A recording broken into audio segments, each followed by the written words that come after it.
Jewelers and Diamond Private Limited presents News Metro Election on Wheels powered by Dr. Smile. এই পর্বে কিন্তু আমরা এই মুহূর্তে উপস্থিত হয়েছি শিলিগুড়ি পৌর নিগমের 32 নম্বর ওয়ার্ডের 3 বাট্টি মোড় এলাকায়। আমাদের সাথে পেয়ে গেছে এই ওয়ার্ডের কাউন্সিলর তাপস বাবুকে। তার মুখ থেকে শুনে নেব যে তাদের যে প্রার্থী রয়েছে তাদের প্রতি কী প্রত্যাশা রয়েছে এবং বিগত যিনি সাংসদ ছিলেন সে কি কি কাজ করেছে এবং কি অভিযোগ রয়েছে তার প্রতি সেই সমস্ত বিষয়ে আমরা কিন্তু কথা বলে নেব তাপস বাবুর সাথে। বলছি যে বিগত সময় যিনি ছিল আর কি সাংসদ, মানে সে কি কি উন্নয়নমূলক কাজ করেছে? সাংসদ কে ছিল? ও আচ্ছা, আজকেই শুনলাম 5 বছরে ওনাকে দেখা যায়নি। উন্নয়ন তো দূরের কথা, 5 বছর ওনাকে কেউ খুঁজে পায়নি। ওই জন্য যেখানে যেই ওয়ার্ডে যাচ্ছে, যেই অঞ্চলে যাচ্ছে, বিক্ষোভের মুখে পড়ছে। মানুষ বলছে 5 বছর আগে দেখেছিলাম, রামের নামে ভোট নিয়ে গেছেন, 15 লক্ষ টাকা অ্যাকাউন্টে ঢুকবে, সেই নিয়ে ভোট করে গেছেন। আবার 5 বছর এসছে যে রাম মন্দির বানিয়েছি আমরা, ভোট দেন। তো কি করবে ছেলে মেয়ে, যুবক যুবতী? আমাদের যে লোকসভা কেন্দ্রে, যে আমরা জলপাইগুড়ি লোকসভা কেন্দ্র, সব ধরনের মানুষের বসবাস, গরিব বড়লোক সব মিলিয়ে তাদের কাজ কর্ম। এই যে আজকে রেলে কোনো রিক্রুটমেন্ট নেই, উনি একটা রেলের ওপরে দায়িত্বে আছে, রেলের কোনো রিক্রুটমেন্ট নেই, কোনো কর্মসংস্থানের ব্যবস্থা নেই। ওরা এখন ভোটের সময় বলছে লক্ষ্মীর ভাণ্ডার নাকি ওরা আসলে 3000 টাকা করে দিবে। আরে 3 টাকা দিয়ে দেখাক না। আমাদের মাননীয় মুখ্যমন্ত্রী মমতা ব্যানার্জি 500 টাকারটা 1000 টাকা অ্যাকাউন্টে ঢুকে গেছে লক্ষ্মীর ভাণ্ডার, এবং প্লাস 1200 টাকা এসটির জন্য 1200 টাকা। তো মানুষ ঠিক করে নিয়েছে, এবার আর এই ভুলটা করবে না। তো আমি ঠিকমতো ওনার নামটা জানতাম না, এই অবস্থা।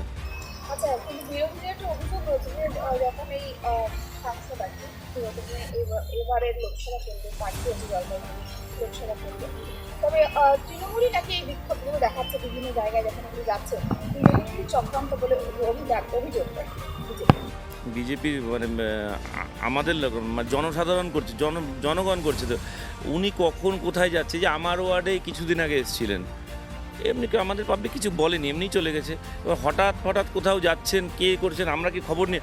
আমরা নিজেদের প্রচারে ব্যস্ত। কবে উনি আসছেন আমাদের কাছে তো শিডিউল নেই, যে জয়ন্ত রায় আমাদের 32-এ কবে আসবে, 47টা কবে, কোথায় আমরা শিখিয়ে রাখবো কেন? এটা তো শিখানো, এটা তো পাবলিকের ক্ষোভের মুখে পড়ছে উনি। আমার মনে হয় উনি পারলে আরও সিকিউরিটি ভালো নিয়ে রাখুক উনি, ঠিক আছে? উনি সেন্ট্রাল বাহিনীকেও সামনে রাখুক, কেন পাবলিক মানে 5 বছরেও কিচ্ছু পায়নি ওনাদের থেকে। কোনো উন্নয়নমূলক কোনো কাজ তো দূরের কথা, একটা এমপির প্রচুর ক্ষমতা। এই প্রধানমন্ত্রী যেখানে বসেন সেখানে দিল্লিতে থাকেন। আজকে কত মানুষ চিকিৎসার জন্য একটা এমপিলারের টাকা বলুন, কত কিছু। আমি দেখেছি, আমাদের এখান থেকে একজন রেলে ট্রেনে যাবে, আমার এটা অভিজ্ঞতা বলছি। মানে একজন বললো যে এমপির কোঠা থেকে নাকি ট্রেনের টিকিট কনফার্ম হয়। উনি ওই পাবলিককে বললো আমার তো সেটা জানা নেই। কিন্তু যাই হোক, এটা আমরা জানি, একটা এমএলএ, একটা এমপি, একটা মেয়র, আমি নিজেই অনেক সময় ভিআইপি কোঠার টিকিট কনফার্ম করে দিতে পারি, উনি সেটাও জানেন না। এই তো হচ্ছে অবস্থা। উনি সাংসদ 5 বছর ছিলেন।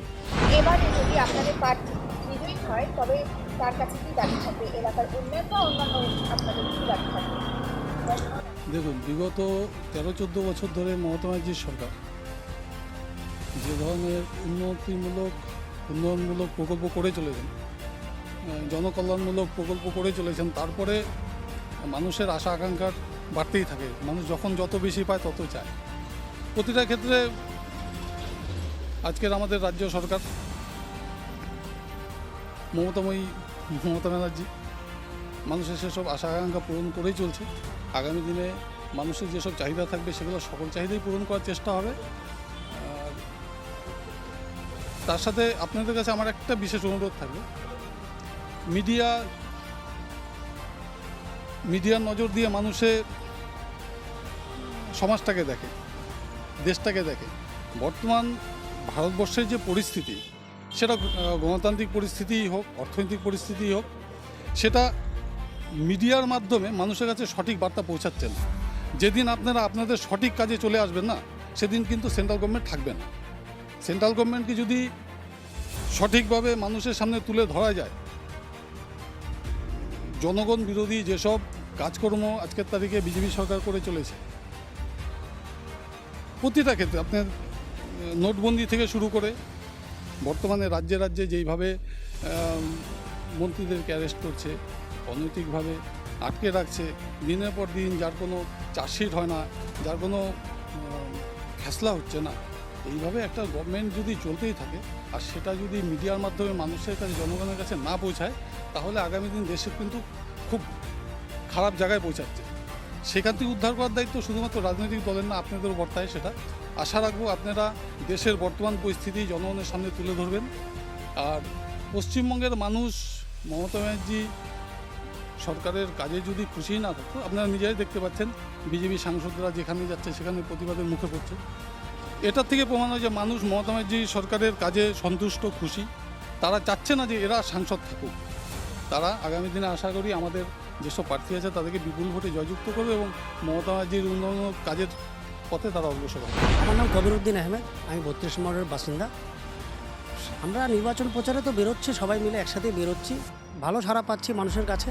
বিজেপির যে দুর্নীতির কাজ ওনারা বুঝে গেছেন, মানুষ জনগণ সবাই বুঝে গেছেন, আমাদেরকে বিপুলভাবে জয় করবেন মানুষরা, এটুকুই আশা রাখছি সব জনগণের কাছে।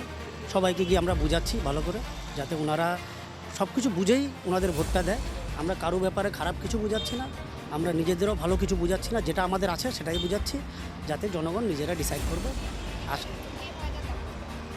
আশা রাখছি আমরাই করব, তৃণমূল কংগ্রেসই দখল করবে। মাননীয় মুখ্যমন্ত্রী এত কাজ করেছেন, এত উন্নয়ন করেছেন, আশা করছি আমরাই করব, আর এটা শিওর যে আমরাই করছি। এই মুহূর্তে কিন্তু আমরা শুনে নিলাম শিলিগুড়ি পুর নিগমের 32 নম্বর ওয়ার্ড কাউন্সিলর তাপস বাবুর মুখ থেকে যে সে কি চায় এবং জনস্বার্থে সে কি চায়, যে সাংসদ যদি এবার তাদের প্রার্থী জিতে হয় তবে কি উন্নয়ন করবেন সেই সমস্ত বিষয় কিন্তু আমরা শুনে নিলাম, এবং বিগত সময়ে যিনি সাংসদ ছিলেন তার প্রতি কী ক্ষোভ রয়েছে সেই সমস্ত বিষয় কিন্তু আমরা শুনে নিলাম তাপসবাবু এবং তৃণমূল কর্মী এবং সমর্থকদের মুখ থেকে। ডিজাইনের লাইট ওয়েট গয়নার অত্যাধিক সম্ভার নিয়ে এবার হাজির শিলিগুড়ি বিধান jewellers and diamond private limited. এবারের মেগা শোরুম খুলতে চলেছে শিলিগুড়ির সেবক রোডে। প্রায় 30 বছরেরও বেশি সময় ধরে একমাত্র নির্ভরযোগ্য প্রতিষ্ঠান হলো বিধান জুয়েলার্স। আমাদের আজকের ইভেন্ট ইলেকশন অন হুইলসকে আরও দমদার করতে আরও একবার আন্তরিক ধন্যবাদ জানাই বিধান জুয়েলার্সকে।